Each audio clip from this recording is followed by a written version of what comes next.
Ladies and gentlemen, welcome back once again to Samuel Adams Returns. Those anti-federalists, they absolutely got it right here on Liberty Works Radio Network, because that's where I'm at, and they have been so generous to having me here on this program, and I wanted to let you know that that's where I am at this time and what we got going on here. I wanted to let you know that we do need you to take and look at what's happening at Liberty Works Radio Network.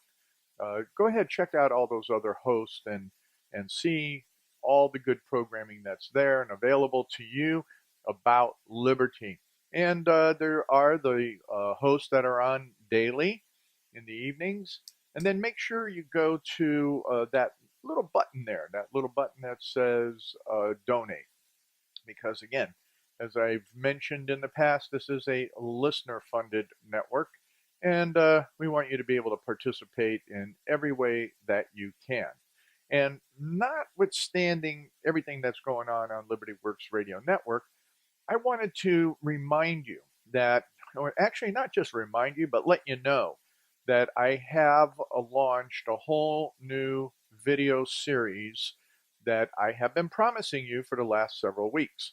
And that series is in relationship to the book that you will not hear anywhere else. You will not hear about this book in the general media. You will not hear about this book from your pulpits. And no school whatsoever in the whole United States, get this, no school in the whole United States will ever discuss this book. And I don't care whether that's even a Christian school. If one does, and I mean, that's even Hillsdale College, I don't think they'll talk about this book.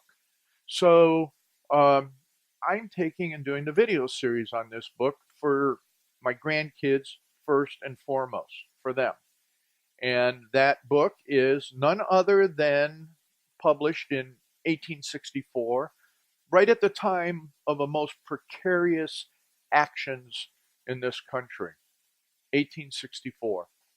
And the title of the book, I know you've been in suspense about it, my friends, is The Chaplains and Clergy of the Revolution by J.T. Headley. That book came out as a compilation of the pastors, the ministers, the clergy, obviously, but more importantly, the chaplains of the revolution. What was our foundation truly about? Interestingly, I'll just give you a little comment, and it is up on YouTube. It's on the Samuel Adams Returns YouTube channel, and you can actually find it because I'm going to be blogging about it as well on the samueladamsreturns.net page, and the blog's there.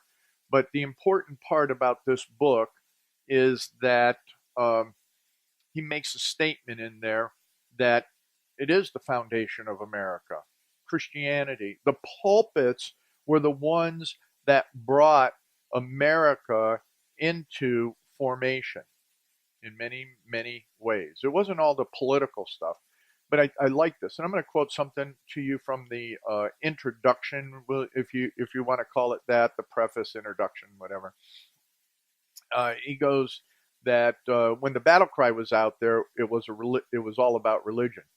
Now, I'm not going to quote yet, but I'm going to summarize for you. It wasn't about what happened during the Crusades, where the banners that were going forward were absolutely Christian. The whole intent was to go relieve Jerusalem, the sepulcher in particular, that place, that burial place of Christ in particular, was the purpose of the crusade. So it was absolutely 100% religious, and the priests were the ones that were leading the whole army at that time. And the same thing that he talks about in here, what happened with Cromwell. The foremost aspect of the battle that Cromwell was involved with during that English Revolution had a very strong religious connotation to it. But not so here in America. Here in America, he writes, in our revolution, the religious element was not paramount, and hence it did not give shape and character to the whole physical structure and organization. Okay? It kept more within the appropriate sphere and stood behind and sustained the political and military organizations of the land rather than formed a part of them. But it is not on that account to be overlooked. He who forgets or underestimates the moral forces that uphold or bear on a great struggle lacks the chief qualities of a historian. Because he was slamming on the historians in here, is that, they miss it. They miss that reality of that moral fabric that established America. And we're going to be talking more about that moral fabric today because I'm going to remind you in the next two segments of the program about how we have had the election of 2018 and all that is occurring in it from the substance of lacking this morality and from the substance that, you know what? Nobody really has listened for the last 40 years. Okay?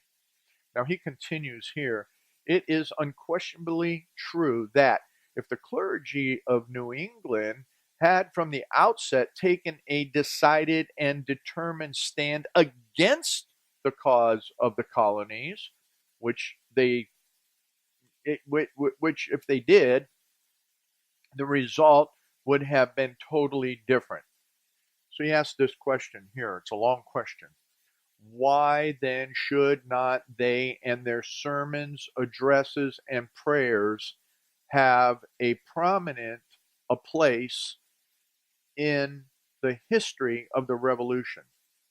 As town committees, why isn't it as prevalent as town committees of safety and local petitions and resolutions and remonstrances, which the historian thinks so necessary to the completeness of his narrative? That omission in our histories I design in the pages as far as possible to fill up. So he slams on the historians for not bringing in the importance of the sermons, the addresses, and the prayers that should have that prominent place in the revolution of America. So go to Samuel Adams Returns YouTube channel, or make it easy on yourself. And you'll find it there is at the samueladamsreturns.net. And the videos are posted of me, in essence, yes, reading to you, but more so reading to my grandchildren. And that is the intent, is to bring this history, this truth to my grandkids. So, with that said, and that kind of giving the initial launch and impetus today's program, establishing what established America, what established these United States from the very, very foundation, has been our religious liberties, has been always our Christianity from its very foundations. So let's kind of segue now to really the destruction of America. With that, I have to say that this establishment of America, even with the mechanical structure that we have talked about in the book here, what he talks about more of the political and military organization of the land and how that structure is established, very, very prudent. The hand of God was absolutely upon what we have in constitutionalism, whether it's the constitutions of the states, which came before the federal constitution. And you have to remember that. There was always the states that formulated their constitution before the federal government ever came into existence. So let's set that as a hierarchy, is that we have the states, we have the people first, above everything. We have the states and that society, and then we have the federal government that's kind of like, really, if you're looking at YouTube, it's kind of really like at the bottom of the screen at best, if not below. You shouldn't even be able to see it, which now it's obviously opposite. So with that, what we're looking at is that the Constitution is very, I'll hold my hand over here by off to the side. You can see it is very slimly surviving, but it is. And the election both of 2016 and 2018 uh, put that from the core root of how the process, how the document and the methodology, the core methodology developed inside the document, not excluding all of the perversions that we've talked about, all the perversions I talk about in the seminar and in my book, is that the core element is what is holding us together. And we're going to get into the details of these destructive aspects of it. So everything that's happening in Florida, everything that's happening in Georgia, everything that's happening all over the country in looking at the vote itself is a strong attack and a component against not just a political party, and we're going to talk about that, but it's not attacking just a political party. It's attacking the fundamentals of the Constitution, which I've talked about in a few programs back when it came to what and who should get the vote. And when I talked about who should get the vote, in getting the vote, it was very, very clear that you needed to be a citizen. You needed to be someone that could prove your identity. And to be a citizen, the founders well established, and Samuel Adams, he very, very much spoke about it, is that you were to assimilate in every aspect of what it meant to become an American, every aspect. And in that assimilation means when you take that oath of citizenship for those that are coming from other countries, is you reject everything else. Reject everything else. You maintain some of your cultural heritage because, yeah, you maintain that. But as far as what it means to be a citizen and what it means to vote, what it means to participate in our process, every other form of political entity and process is rejected. That's in especially the original oath of citizenship. I keep wondering if, as I've said, probably in a number of different programs in the past, well, you'd have to go look through the archives to find them, is that probably we should be giving all of our children, all of our people, once again, having take that oath of citizenship. Now, I've taken the oath to protect the Constitution 5 times minimum for just military service. Now, I had to take the oath to uphold the Constitution of Ohio and the United States when I was appointed to a county board. So there's many times you take that oath and you have to understand what that means. Now, as I talk about in the seminar and in the book, many people don't know what an oath is, don't understand what they're taking, and for the most part, are oath breakers.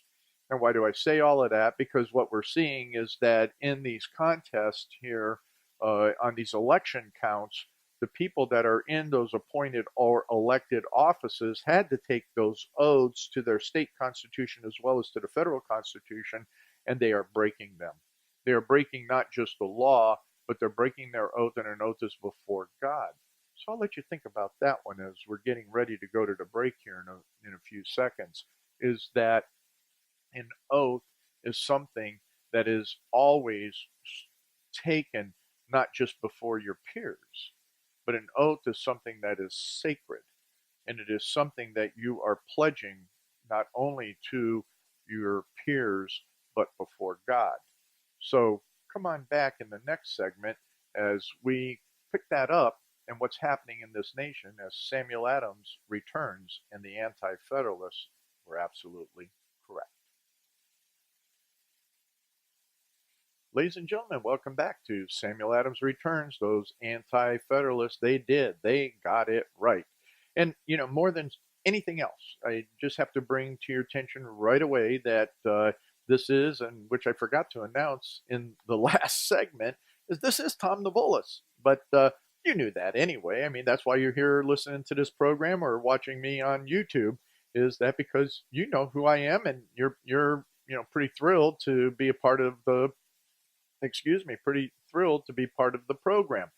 So, yes, we are just continuing on. We made some interesting introductions at the beginning of the program about what we're doing, as well as establishing the set point that there is an underlying value proposition that established us in a constitutional republic, beginning with the constitutions of the states, and the fact and the reality that the federal government was supposed to be I'm going to use the federal government as a left hand for those that watch on YouTube, way down here. I mean, right at the bottom of the screen, if not below. It should be very, very minimal at best. And instead of, as we all know, and I'm preaching to the choir, I know that we all know that the federal government in relationship to the states is absolutely upside down. And, that's what the Anti-Federalists had correct. Now, I'm not going to get into all of the Anti-Federalist papers and the quotes and all of that today about the realities of what we're seeing in these elections, what we're seeing in education, what we're seeing in not seeing, quite frankly, which they predicted we would not be seeing at the pulpits, and that we have evil designing people meaning those that are establishing other means and mechanisms to actually destroy the country, because we had that at the very beginning. So what we have today is nothing new, and what we established also in the last segment was the fact that the Constitution was brilliantly put together to the extent that it is holding its own by a very thin thread. It's holding its own, as we're seeing in the election cycle going on right now. Now, what I wanted to bring to your remembrance, and I'm just going to be honest. Those that are hearing, those that are listening, thank you so much. Thank you for coming to the channel right now, coming to Liberty Works Radio Network on a Saturday, and listening to this program. And those that are on YouTube, that thank you so much for coming to the channel and clicking on it. I got it. So just as a side note, for those that I have following here, I think there's up to like 14 people that are actually following the channel. And, at the most, very few people actually watching this. It always amazes me. And maybe you can help get the word out. But the point is what really amazes me is that Kathy and I clicked on a YouTube thing just because it was like something about Costco and shopping at Costco. And we looked at one another and turned it off and said, man, we know more than what these people are saying. But they had thousands of views. And it was about shopping at Costco, how Costco catches you. Whereas everywhere, not just here on this program, but every other solid programming that talks about what it is for us to be a people, good governance, truth, those truths, whether they be scriptural truth or constitutional truth, we don't get a lot of clicks on that. So it's all the emotional, it's all of the other stuff, those types of things that I've talked about in the past. So with that, I've gone off track a little bit, but that is what's happened in this election. That's what happened in 2016. That's what's been happening for a good number of years, because it starts right at the root of everything. It starts in our language, number one, first and foremost, which I'm going to talk about here in a moment. It starts in our educational system because the educational system no longer goes to the roots and truths of who we are, and what we're supposed to be as a citizen. Instead, the educational system has turned into what many of you, I'm preaching to the choir again here on this program, has become. It has become a development cycle for minions that go out and try and find jobs, which now the economy is doing a lot better, so they should be able to find a job. And it goes to the destruction. The educational system is for the destruction of our family and the destruction of our Christianity, flat out. That's what it is. That was the intent, as we've talked about, of those who put the present educational system together way back when in the early 1900s, late 1800s, and early 1900s was the intent of designing the educational system the way it is, John Dewey and others, that it would destroy family and it would destroy government ultimately, and it would bring us into some utopianism and totalitarianism. Now, with that, Samuel Adams clearly said that utopianism is unconstitutional.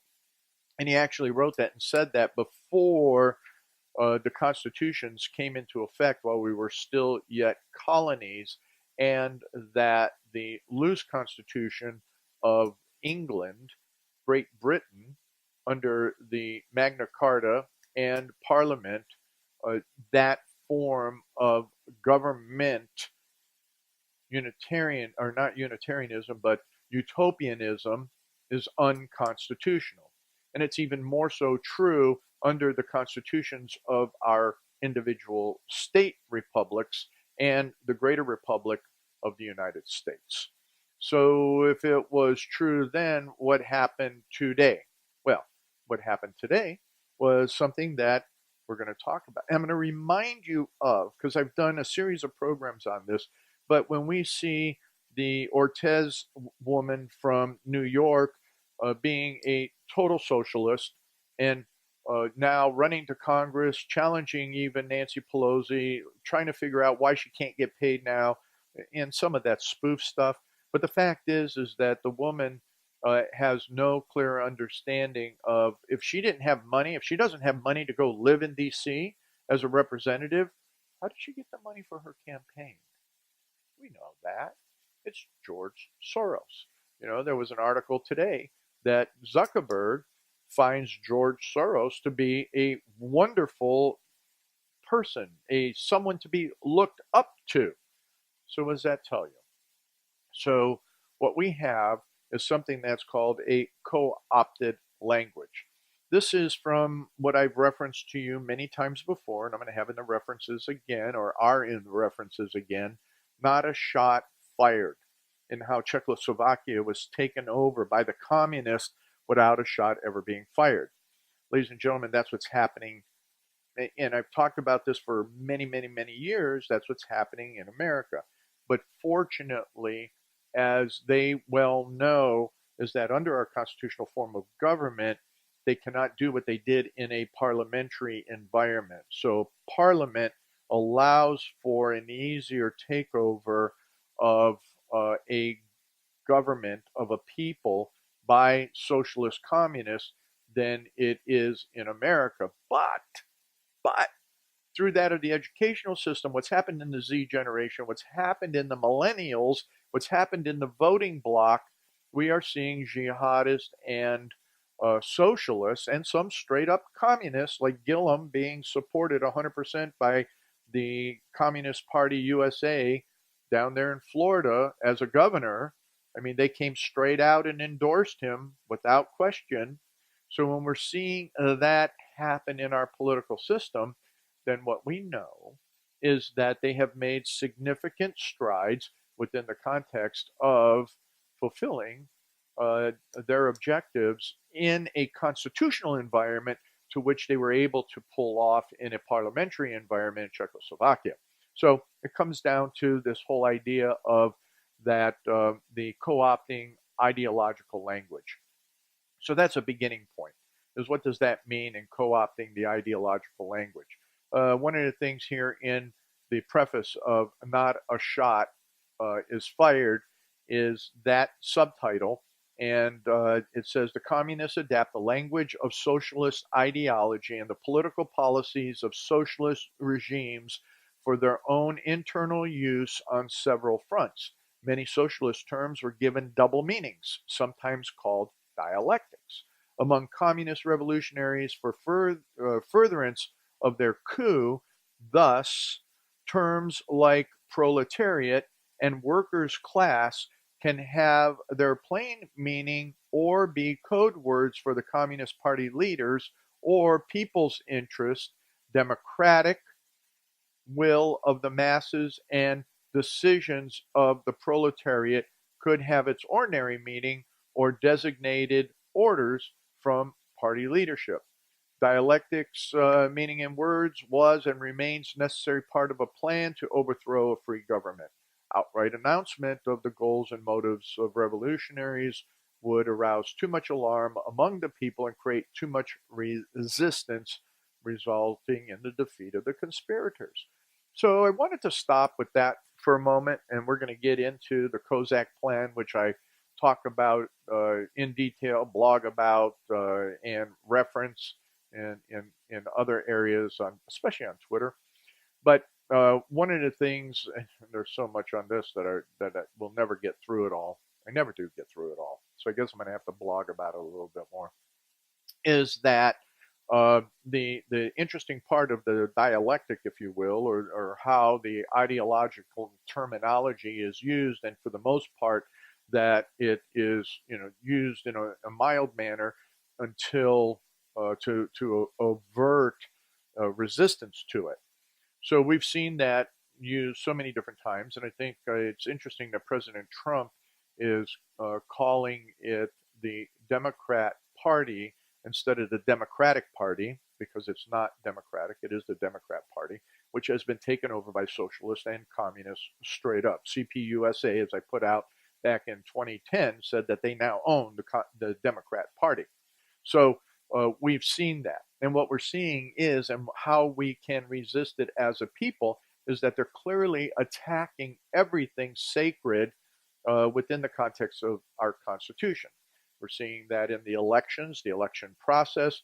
We're seeing that in the call to remove the Electoral College. The Electoral College is our greatest constitutional protection within elections. And I'm not going to get into that here because the Electoral College is so sacred. We must always protect the Electoral College. Also, in the dialectics, what we've heard is all those different terminology changes to the extent now that socialism is something that is always talked about, and that we're seeing it implemented into the various cities and even counties and even states like California, Oregon, Washington, and a number of others where socialism is predominant within the structure of their constitution. Isn't that interesting? So you see, that's what the communists did in Czechoslovakia. They were able to do that within the parliament of Czechoslovakia. You know what? It was because, here's the secret. Here's the secret as I'm leaning forward into the camera. Here's the secret. The secret is they got socialist and communist elected to office, where they ended up with greater than 40% of those in office. So right now we have a majority, once again, of the Democrats, because that's what they are. Then we have the Democrats that are in the House of Representatives. We have Democrats in many states. California is overrun with them. Washington, Oregon, Wisconsin, several of the other states, Delaware, New York, Massachusetts. They're just their whole form of government is filled with socialists, neo-communists, neo-marxists, whatever you want to call them. So my goodness gracious, we have all of these major shifts that have happened. And yes, we need to have a resistance. And the resistance is we who are constitutional need to push back. But we need to push back truly first off in prayer, and then also We need to push back according to our rights under the liberties of our state and national constitution. You see, that's what Sam Adams did. And that's what the anti-federalists let us know could happen, is what we have today. So come on back in the next segment. Ladies and gentlemen, welcome back once again to Samuel Adams Returns. Those anti-federalists, yes, they got it. And this is the third segment of the program as we continue to move through what all has happened, what's going on, what are we going to have to do about it. And I'm going to try and maintain, as I watch the time, as Kathy, our local producer here, gives me that last 5-minute check of the program to try and come up with what to do. And one of the things I want to remind you is to definitely go to samueladamsreturns.net and look at the blog section. Look at what's happening there and check out what we're doing on the new series that will be on the Samuel Adams Returns YouTube channel regarding the book, The Chaplains and Clergy of the Revolution. You won't hear it anywhere else. You won't see it anywhere else. You'll never see it preached. Geez, wow. Seeing how it's mostly all about sermons and all of that. But anyway, let's get back to where we closed out. We closed out that Czechoslovakia was taken over through the parliament by the communists. It was a well-established plan. It goes to how the dialectic or the language of the ideology is managed, and how we have seen in America over especially these last 50 years, the weaving of socialism, terminology, the worker class, all of the isms, all of the things that we have out there that are saying, oh, our rights are being violated because we're LGBT, because we're this, because we're that, then we have the right. No, no, no, no, no. Those are all manipulations, which sadly, those humans have no idea, because we don't have the moral fabric that has established it back in our schools when at least prayer was in the schools. When that came out in the 60s, that was the most destructive thing that could ever happen to America, was the removal of prayer. So with that, that's exactly what the communist intent has been. Oh, Tom, you're talking about the communists again. Well, I know. And I know I'm preaching to the choir on this to some extent, but you know what? Let's take, and for all of those that may be on the fringe of the choir or wishing that they were in the choir, and more so, needing to learn how to really sing. You see, you can be in the choir and you can have the book, and a lot of choirs, especially choirs of a lot of volunteers, you got the music sheets in front of you and everything like that, but it's more about being in the choir than it is about really singing. So, we have that with a lot of patriots. We have patriots that have it in their American DNA. We have patriots that have it from a perspective of, oh, I can identify with a Tea Party. I can identify. I'm throwing my shoes at the TV. I'm blah, blah, blah, blah, all over the place.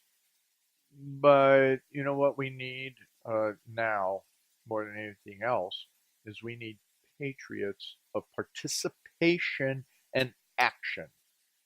If you're in the choir, which I always say, if you're listening to this program, you're probably a choir member that I'm preaching to, I'm talking to. So, I'm trying to get out to the congregation. All right. I can have preach to the choir all day long, but there's two elements that have to happen here. So I'm taking some of the action items now, and then we'll talk about it later, is that I can preach to the choir, and for the most part, the choir is going to sing. There may be a few people that sing, but they're singing because they just want to be part of the choir, not because they're singing, especially in a church choir, to worship the living God. Sad part is that means that if I'm preaching to the choir, I got my back over to the rest of the congregation. I need your help. I need your help. You listeners, or those that are looking at this program on YouTube, is I need your help to get the message out and turn what we have to say here out to the rest of the congregation and to those outside of the walls of the congregation. I'm running out of time. I'm already through 5 minutes of this 15-minute segment, and Kathy's just keeping me, well in check. So let's just jump in here to how Parliament can play a revolutionary part in transition socialism and the role of the popular masses. Ladies and gentlemen, this was published by Jan Kozak. He's a member of the Secretariat of the Communist Party of Czechoslovakia. It was published by the Independent Information Center in Holland Road, London in 1961. This was all part of one of the international symposiums on communism that was held in London. You have to remember that London gave itself over to Fabianism, socialism, and that's why they have so many problems with Brexit, on and on and on. But the whole point is that it's taking it from the theoretical ideas of Leninism in particular and moving that forward into activity. And that's what Kozak was able to define and describe. And this paper obviously is, again, and you'll see it in what you have if you go to the references. Now, some of the things that they were looking about is that the critical aspect is the changes in thinking, views, political, and practical orientation of the broad popular masses. The media and everything. So what he's talking about, what they were able to accomplish before, this was even during the German occupation, that this was all in the works. Oh, does that mean that was what's happening today was during the free constitutional occupation of America, that the socialists were in work to do what? They were subject to changes in thinking, education, views, culture, society, political. Oh, the Democrats are now communists. They're socialists. And practical orientation of the broad popular masses. Oh, we should have free property. We should have free jobs. Everybody should have this. Everybody should have that. Oh, all the illegals have a right to come in. And more than that, they don't just have a right to come in and take everything that you have. They have the right to vote. That's what the whole intent was. That's what's happening in America. That's what has happened in America over the last 50 years and over the last 20 years in particular. So one of the things that Lenin proclaimed, and this is what's important, this is what struck me about the macaroni head in France. Yeah, I know. And this is, I got to say, I'm going to actually do a note type thing is about Rush Limbaugh here. Rush Limbaugh is all upset in everything that's going on from the election point of view. He's all upset. You don't see Rush get all that emotional that much anymore as he did in his earlier days, but he's really upset now and what's happening, and he knows the truth. And so President Trump it was attacked by Macaroni Head over there in France on patriotism. Here's what Lenin has to say about patriotism. Lenin says, he proclaimed, patriotism is one of the deepest feelings firmly rooted in the hearts of the people for hundreds and thousands of years from the moment their separate fatherlands began to exist. It has been one of the greatest, one can say, exceptional difficulties of our proletarian revolution that it had to pass through a period of sharpest conflict with patriotism during the time of the Brest-Litovsk peace. Wow. Wow. That's what Lenin had to say about patriotism. He goes on, it says, one of the feelings most deeply rooted in the people is all about patriotism. And Kozak writes this, in this way, patriotism and democracy have become mighty weapons of the workers' class in the present time, and step by step they bring masses of new allies to the workers' class. And what they've done is they have taken, and Kathy's just given me, we're at the 5 minute mark, so we need to start talking about some action items here in what we need to do. But I want you to go through and read this and understand that the attack on patriotism and calling nationalism and splitting hairs around that by Macaroni Head was a ploy because of his communist. He's a flat out communist. All right, you can call him a socialist if you want. I'll call him a communist, and he has been inundated in these ideologies, and he knows the dialectic, so he knows how to manipulate the words. And you have to understand his speechwriters are the ones that know this stuff inside and out. And so when they look at the attacking Trump on patriotism, they do it in a way that will use that manipulation of the words. Okay. And that's what we have going on. That's what the media is doing every day. Jim the Accuser Acosta is one of the best. CNN is one of the best of taking and manipulating language.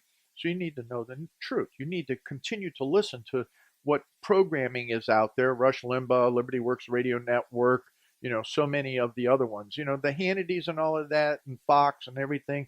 You know what? They're good. They give some information, but you know what? They hit the emotional. You need to have solid foundational truth, and more so in having that truth, you need to get on there and understand. Go get the link that's on the video for the chaplain and clergy of the revolution, because I'm telling you right there, that book alone establishes the foundation for who and what we should be in America. And mostly, I put the challenge back out, is mostly you that have any type of relationship with your pastors need to have them go back and look at the realities of who we are in America. I'm going to be talking this Tuesday. I have another interview on the Chris Arnzen program, Iron Sharpens Iron. Tuesday, it's from 4 o'clock to 6 o'clock, 2 hour program that is, you can find it on the internet. It's Iron Sharpens Iron, I think is the title of it. Chris Arnzen, Arzen. He does great programming from a Reformed Christian conservative perspective. And I'm actually going to be talking about theocratic libertarianism and what does that mean, especially from the references that are in this particular book that I just quoted. So your first action item. Your first action item is to get grounded in the truth. Everybody runs around talking about the Constitution. That's a libertarian. Constitution this, Constitution that. Yes, that's important. But there's a moral grounding. There's a fabric which is there that you need to have hit strong in your heart so that you can answer and we can start taking on and pushing back. I watched a little thing real quick. Doug Wilson did a thing talking about theocratic libertarianism.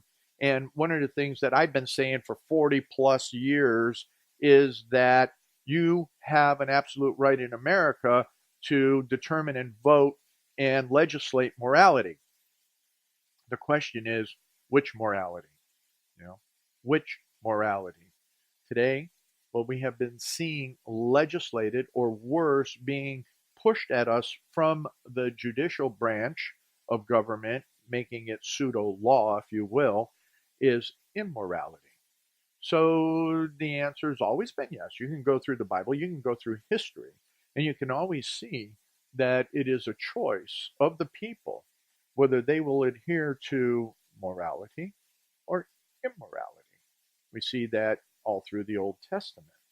We see that what our calling is in America, from reading the book that I am on the chaplains and the clergy of the revolution, is in fact that America chose morality. And when we choose morality and we have moral and virtuous leaders, It's very, very simple, is the people rejoice. But if we have immoral and leaders that have no virtue, the people groan. Just a biblical, universal truth. So come on back. Get active before you come back. But come on back next week when Samuel Adams returns. The anti-federalists absolutely got it right. Have a great Thanksgiving.